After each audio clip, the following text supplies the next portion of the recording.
기독교계 안팎으로 논란이 된 가짜뉴스, 진위를 판별할 수 있는 방법을 짚어봤습니다. MBC PD수첩이 명성교회의 비자금 조성 의혹을 제기했습니다. 명성교회는 법적 대응을 검토하겠다고 밝혔습니다. 대한예수교장로회 통합교단의 리명석 총회장을 만나 한 회기 사역 계획을 들어봤습니다. 2018 다니엘 기도회가 오는 11월 1일부터 21일간 오륜교회에서 개최됩니다. 유니세프 한국위원회가 학교폭력 근절을 위한 활동집 안전한 배움터를 출간했습니다. 안녕하십니까? 구티비 뉴스입니다.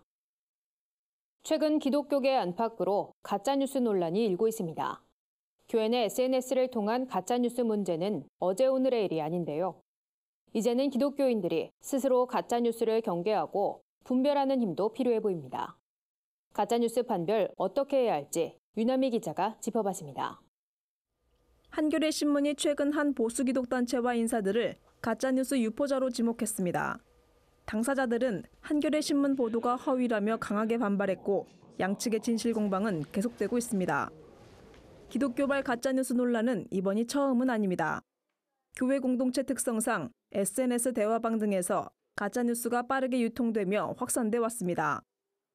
선거철 기독교인 채팅방에 쏟아지는 후보들에 대한 비방이나 근거 없는 루머는 가짜뉴스의 온상이었습니다. 또 선교지에서 일어나는 사건 사고에 대한 거짓 뉴스도 많았습니다. 급진 이슬람이 교회를 불태우고 선교사들을 24시간 안에 죽인다는 내용이 교인들 사이에 긴급 메시지로 퍼지기도 합니다. 때문에 이제는 기독교인이 스스로 허위 정보에 대한 분별력을 키워야 한다는 지적이 나옵니다. 이게 정말 가짜 뉴스인지 진짜인지 진실인지를 좀 구별할 수 있어야 되는데 사실 쉽지는 않죠. 워낙 진짜 뉴스처럼 퍼지니까. 그렇다면 너무 쉽게 어떤 정보가 설령 뭐 진짜 맞는 거라고 생각이 들더라도 확인해보는 과정이 필요하고 어떤 정확한 근거를 가지고 하는 것인지 또 다른 보도나 정보에는 어떻게 얘기하고 있는지 이런 것들을 좀 비교할 수 있어야 되는데 그런 것들이 되게 부족한 것 같아요. 그렇다면 수없이 쏟아지는 뉴스의 진위를 어떻게 분별해야 할까? 언론 전문가들은 먼저 서로 다른 관점을 가진 2개 이상의 언론사 기사를 놓고 비교하며 읽는 것이 도움이 된다고 조언합니다. 또 사진이나 동영상이 있다 해도 무조건 믿어서는 안 됩니다. 내용과 상관없는 이미지로 사실관계를 속이는 사례가 빈번하기 때문입니다. 해외 뉴스에서 보도한 내용이라 해도 재차 확인이 필요합니다. 국내에서 쉽게 확인할 수 없다는 점을 악용해 왜곡하고 부풀려 번역하거나 엉뚱한 제목을 붙여 허위 사실을 퍼뜨릴 수 있습니다. 사실 여부를 확인하지 않은 내용을 무분별하게 퍼나르는 행위도 경계해야 합니다. 이게 우리 공동체에 유익한지, 내가 다른 사람 신앙에 이익을 끼치는지 오히려 불편함이나 문제를 만들 수 있는지를 생각하고 해야 되는데 그런 생각 없이 너무나 정말 무책임하게 하는 거잖아요. 그러니까 거기에 대해서 좀 더 책임감 있게 대응해야 된다고 생각을 하는 거죠. 교회 안에 무분별하게 퍼지는 가짜뉴스에 속지 않기 위해 또 무책임한 유통자가 되지 않기 위해선 독자들의 꼼꼼한 팩트체크가 필요합니다. 구티비 뉴스 윤화미입니다. MBC PD수첩이 명성교회의 비자금 조성 의혹을 제기했습니다. 명성교회는 이와 관련 종교의 특수성을 고려하지 않은 마녀사냥식 여론몰이라며 법적 대응을 검토하겠다고 밝혔습니다. PD수첩은 9일자 방송에서 명성교회가 800억 원대의 비자금을 조성했다고 보도했습니다. 특히 상당한 금액의 이 비자금을 김사만 목사와 재정 담당 박모 장로 2명이 특별 관리해왔다고 주장했습니다. 방송은 또 명성교회가 전국 각지의 부동산을 소유하며 1,600억 상당의 재산을 소유하고 있다고 전했습니다. 현금 비자금과 함께 불필요한 규모의 부동산을 늘리고 있다고 주장했습니다. 방송 이후 명성교회는 800억은 비자금이 아니라 큰 규모의 선교 프로젝트를 위한 것이라며 예장통합총회도 이 내용을 공문으로 확인한 바 있다고 반박했습니다. 이어 부동산의 경우에도 교회 수양관이나 장학관, 지교회 등으로 사용하고 있다며 교회 소유의 부동산임에도 마치 재산을 대물림한 것처럼 비난하는 것은 바람직하지 않다고 유감을 표명했습니다. 명성교회는 이번 MBC PD수첩의 보도에 대해 민영사상 법적 대응을 적극 검토할 것이라고 밝혔습니다. 예장통합 제103회 정기총회에서 신임 총회장으로 취임한 리명석 목사는 한국교회의 영적 부흥을 강조하며 새로운 사역의 시작을 알렸는데요. 리명석 신임 총회장을 만나 한 회기 계획을 들어봤습니다. 홍희연 기자입니다. 예장통합 리명석 신임 총회장은 영적 능력의 회복을 강조했습니다. 한국교회에 대한 여러 도전들이 나타나는 이때 목회자를 비롯한 교회 구성원들이 영적으로 부흥해야 한다고 말했습니다. 예장통합 제103회 총회는 이를 위해 한 회기 주제를 영적 부흥으로 민족의 동반자 되게 하소서로 정했습니다. 세속주의적인 풍조, 또 이단, 그리고 반기독교적인 또 움직임에 도전을 받고 있습니다. 근데 그보다 더 큰 문제는 내부적으로 영적 능력을 너무 많이 잃어버리고 있지 않나 하는 생각을 합니다. 림 총회장은 영적 부흥과 함께 양적 성장을 위해선 작은 교회를 돕는 일을 그치지 않아야 한다고 말했습니다. 하지만 기존의 지원 방식을 버리고 보다 체계적인 목회 멘토링 시스템을 적용해 미자립 교회의 성장을 도모할 것이라고 밝혔습니다. 재정 지원을 아무리 열심히 해도 미자립 교회가 자립 교회가 되지 못한다고 하는 그런 문제를 저희들이 느끼면서 목회자들이 서로 의사소통을 하고 또 모든 형편을 이해하고 또 전도를 지원하는 그런 체제로 나갔으면 좋겠다고 생각을 하고 있습니다. 3.1운동 100주년을 앞둔 리명석 총회장은 어떤 계획을 갖고 있을까? 림 총회장은 먼저 한국교회가 당시 3.1운동의 중추적 역할을 했다는 점을 강조하며 한국교회가 대사회적 역할을 회복하는 데 중점을 둬야 한다고 조언했습니다. 교회를 넘어 사회적 이슈가 된 명성교회 세습 문제에 대해선 총회 결정을 존중하며 재심 결과를 지켜볼 것이라고 전했습니다. 결론적으로는 목회 대물림은 안 된다 하는 그런 것으로 정리가 됐습니다. 그리고 이제 재심이 있을 예정이고요. 그래서 그 결과를 지켜보도록 하겠습니다. 림 총회장을 끝으로 한국교회는 현재 숨고르기를 하는 시기라고 진단하며 교회가 다시금 우리 사회의 동반자 역할을 감당하는 그날까지 모든 성도들이 마음을 모아 기도해야 한다고 권면했습니다. 구티비 뉴스 홍우현입니다. 열방과 함께하는 2018 다니엘 기도회가 오는 11월 1일부터 21일간 오른교회에서 개최됩니다. 올해로 21주년을 맞은 기도회엔 국내외 90여 교단과 만여 개 교회 약 35만 명의 성도가 동참할 예정입니다. 국내외 22개 지역을 분할해 21일간 하루씩 해당 지역을 중보하는 기도합주회는 다니엘 기도회의 특징으로 자리 잡고 있습니다. 일회성의 행사가 아닌 예배 자체에 초점을 맞춘 기도회는 저녁 7시 중보기도로 문을 엽니다. 이어 송정미, 소울싱어즈를 비롯해 각 교회 찬양팀들이 어울린 다양한 문화공연과 찬양축제가 마련됩니다.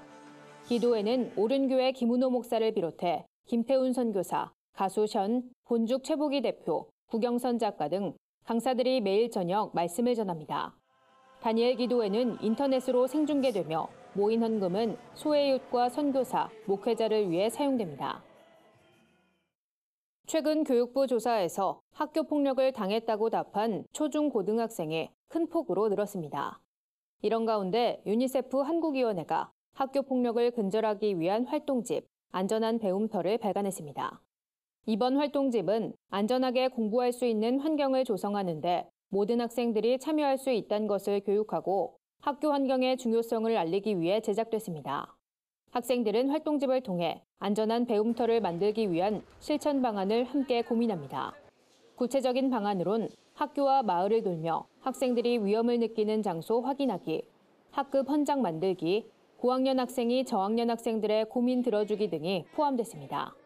원활한 교육을 위한 교사용 지도서, 학급 설문조사지, UN 아동권리협약 등이 함께 수록됐습니다. 유니세프 이기철 사무총장은 전 세계 중학생 또래의 절반이 학교 폭력을 경험한다며 유니세프는 학교 폭력을 학생들이 자발적으로 해결할 수 있도록 참여형 캠페인을 확대할 계획이라고 설명했습니다. 오늘의 해외 주요 뉴스를 윤인경 기자가 전해드립니다. 구티비 월드와이드입니다. 올해 노벨 평화상 수상자에 콩고 민주공화국의 산부인과 의사 드니 무퀘게가 선정됐습니다. 무퀘게 박사는 지난 20년간 성폭력 피해 여성들을 치료해왔으며 무엇보다 신실한 크리스천으로 알려졌는데요. 그는 내전 중인 콩고에서 성폭력과 학대를 당한 여성 5만여 명을 치료하는 데 일생을 바치고 전쟁 성폭력 문제를 알린 공로를 인정받아 이번 수상의 영예를 안았습니다. 15년 넘게 내전이 이어지고 있는 콩고에선 50만 명 이상의 여성들이 성폭력을 당한 것으로 알려집니다. 한편 공동 수상자로 선정된 나디아 무라드는 이라크 소수민족인 야지디족 인권운동가로 극단주의 무장조직 IS의 성폭력 만행을 고발한 공로를 인정받았습니다. 예정된 비행 스케줄보다 먼저 비행기를 이륙시켜 강진을 피한 인도네시아 여객기 기장이 성령의 소리에 귀를 기울인 덕분이라고 밝혔습니다. 인도네시아 바틱 항공사의 리코스타 마펠라 기장은 지난 28일 팔루 공항에서 강진이 발생하기 직전 여객기를 극적으로 이륙시켰는데요. 비행기가 예정된 출발 시각보다 3분 일찍 출발한 덕분에 140여 명의 승객들은 팔루 공항을 강타한 지진을 아슬아슬하게 피할 수 있었습니다. 마펠라 기장은 그날따라 알 수 없는 불안에 시달렸고 공항을 일찍 떠나라고 하는 성령의 목소리에 이끌려 이륙 준비를 서둘렀다며 30초만 늦었어도 공항을 뜨지 못했을 것이라고 밝혔습니다. 영국에서 1000마리가 넘는 반려견들이 주인과 함께 거리로 나섰습니다. 영국의 유럽연합 탈퇴, 브렉시트 발효일을 6개월 앞두고 이를 반대하는 캠페인이 벌어진 겁니다. 거리에 나온 반려동물들은 유럽연합기가 그려진 옷을 입고 브렉시트를 반대하는 글이 적힌 표말을 목에 걸었습니다. 시위 참가자들은 2년 전 국민투표를 통해 결정된 브렉시트를 반대하며 2차 국민투표를 다시 실시할 것을 주장했습니다. 주최 측은 2주 후 브렉시트에 대한 시민들의 투표를 지지하는 대규모 행진을 벌일 예정이라고 밝혔습니다. 한편 영국과 EU는 여전히 구체적인 브렉시트 조건을 놓고 갈등을 빚고 있는 것으로 알려졌습니다. 세계 1위 이산화탄소 배출국인 중국이 5년 뒤엔 최대 재생에너지 국가로 떠오를 것이란 전망이 나왔습니다. 국제에너지기구는 최근 발표한 보고서에서 중국이 악명 높은 오염을 낮추기 위한 정책으로 재생에너지 사용을 크게 늘리면서 앞으로 5년간 세계 재생에너지 분야 성장의 40%를 차지할 것으로 전망했습니다. 중국은 기후변화의 주범인 이산화탄소를 세계에서 가장 많이 배출하는 나라일 뿐 아니라 미세먼지로 주변국을 괴롭히는 국제오염원으로 지적돼 왔습니다. 한편 중국 다음으로 재생에너지 이용이 빨리 늘어날 지역으론 유럽연합이 꼽혔습니다. 일본 정부가 미국 등 해외에 거주하는 일본인들이 위안부 문제로 괴롭힘을 당하고 있다고 보고 상담 창구를 운영하고 있습니다. 도쿄신문은 일본 정부가 워싱턴과 뉴욕, 샌프란시스코 등 영사관에 상담 창구를 설치하고 역사 문제로 괴롭힘을 당한 일본인들의 신고를 받고 있다고 보도했습니다. 특히 뉴욕 상담 창구의 경우 위안부 상 설치에 반대하는 구구단체에게 운영을 위탁해 논란이 되고 있는데요. 실제로 상담 창구에 접수된 사례가 있는지도 명확하지 않습니다. 도쿄신문은 뉴욕에서 15년을 산 재미 일본인이 역사 문제로 인한 괴롭힘이란 건 들어본 적도 없다고 했다며 상담 창구 운영에 대한 비판 여론이 거세다고 전했습니다. 구티비 뉴스 윤인경입니다. 오늘의 사회 이슈를 오현근 기자가 종합해드립니다. 오늘의 이슈 포커스입니다. 고양 저유소 화재 사건을 수사 중인 경찰이 수사팀을 확대해 송유관 공사 측 과실 혐의에 대해 집중 수사합니다. 경기 북부지방경찰청은 기존 고양경찰서 수사팀 인력에 광역수사대 인력 11명을 지원하기로 했다고 밝혔습니다. 경찰은 풍등으로 저유소 잔디에 불이 붙고 폭발이 있기 전까지 아무도 인지하지 못한 만큼 업무상 과실 혐의가 있는지 규명에 집중할 방침입니다. 한편 검찰은 풍등을 날린 스리랑카 출신 노동자 A씨에 대한 구속영장을 법원에 청구하지 않기로 했습니다. 국회가 20일간의 국정감사 열전에 돌입했습니다. 올해 국감이 문재인 정부에 대한 사실상 첫 국감의 성격을 띨 것으로 전망되면서 여야는 각종 정책을 놓고 강하게 충돌할 전망입니다. 여당인 민주당은 평화는 경제를 국감 기조로 정하고 한반도 평화 정착을 위한 정부의 노력을 부각하는 것은 물론 민생개혁 정당의 이미지를 더욱 확고히 한다는 전략입니다. 야당은 고용지표 악화 등을 고리로 소득주도 성장 등 문재인 정부 경제정책을 집중적으로 파고들 것으로 보입니다.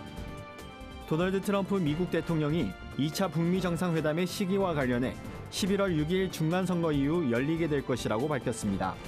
로이터 통신에 따르면 트럼프 대통령은 아이오와주에서 열리는 중간선거 지원 유세를 위해 전용기를 타고 가는 도중 기자들에게 이같이 말하고 지금은 당장 갈 수 없다는 입장을 설명했습니다. 트럼프 대통령은 앞서 북미 정상회담 개최 장소와 관련해서도 서너 곳의 장소를 놓고 논의 중이란 내용을 밝힌 바 있습니다. 구티비 뉴스 오현근입니다. 주요 단신입니다. 여의도 순복음교회가 다음 세대를 위한 순복음 비전센터를 준공했습니다. 비전센터는 지하 3층, 지상 8층 규모로 건축됐습니다. 이영훈 목사는 비전센터는 다음 세대 교육을 위한 교회의 비전이 전 성도들의 기도로 결실을 맺은 것이라고 전했습니다. 센터는 디지털 도서관, 컨퍼런스룸, 체육시설 등으로 활용됩니다. 한국기독교 군선교연합회가 오는 11일 제18회 군선교 신학심포지엄을 엽니다. 이번 심포지엄에선 진중 세례가 한국교회 성장에 미친 영향을 분석하고 향후 과제를 조명하는 시간을 가질 예정입니다. 특히 남성 성도들을 대상으로 진행된 특별 설문조사 결과도 발표됩니다. 문서선교협력위원회와 한국기독교 출판협회가 오는 16일 파주 출판도시 아시아 정보센터에서 2018 문서선교의 날 기념식을 진행합니다. 이번 기념식은 문서선교에 앞장서고 있는 기독 출판인들을 격려하고 유공자들을 표창하기 위해 마련됐습니다. 국제실명구호기구 비전페어가 세계 시력의 날을 맞아 다시 보는 기쁨, 희망을 만나는 기적이란 주제로 캠페인을 전개합니다. 캠페인 수익금은 아시아, 아프리카 등 의료 환경이 열악한 지역에서 무료 개안 수술을 지원하기 위한 의약품, 의료기기 등을 구입하는 데 사용될 계획입니다. 이상으로 뉴스를 마칩니다. 구티비 뉴스는 인터넷 신문, 데일리 굿뉴스를 통해서도 보실 수 있습니다. 시청해주신 여러분 고맙습니다.